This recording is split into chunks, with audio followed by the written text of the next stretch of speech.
to make this all happen. And he's got to be thinking inside his cockpit right now. Inside his helmet. Big crash!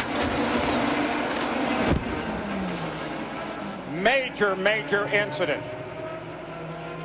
Kenny Breck getting way high up into the fence.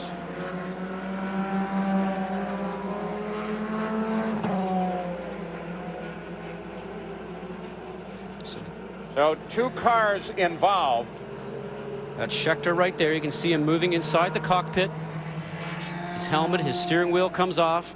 Car heavily damaged, but we have one other car right now that is very, very heavily damaged. Now, what will the IRL do? What will the officials decide to do? The debris from Kenny Breck's car, who got way up into the fence. Almost reminds you of an accident Davey Hamilton had here. And that car is torn apart, Paul. That piece you see right there is part of the under tray of the car. You can see by the skid marks right here where the cars are going across right now. The cars were side by side by the looks of it, and then they just take an immediate right-hand turn, so probably had interlocked wheels.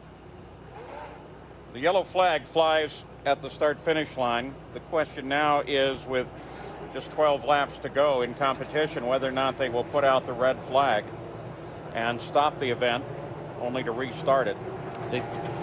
Thomas Schechter, and they get him out of the car. We still wait word on Kenny Breck. As to whether or not this race can be restarted or not.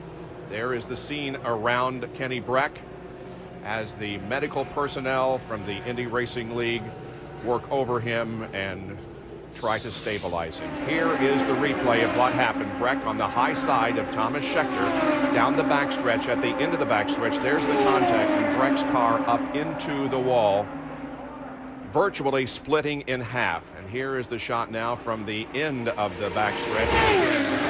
It's a crash very reminiscent of Davey Hamilton's accident here a few years ago, in which he sustained very severe leg damage. The catch fence keeping the car contained inside the racetrack, but still resulting in a lot of damage to the car. Hopefully no, at least life-threatening injuries to Kenny Breck.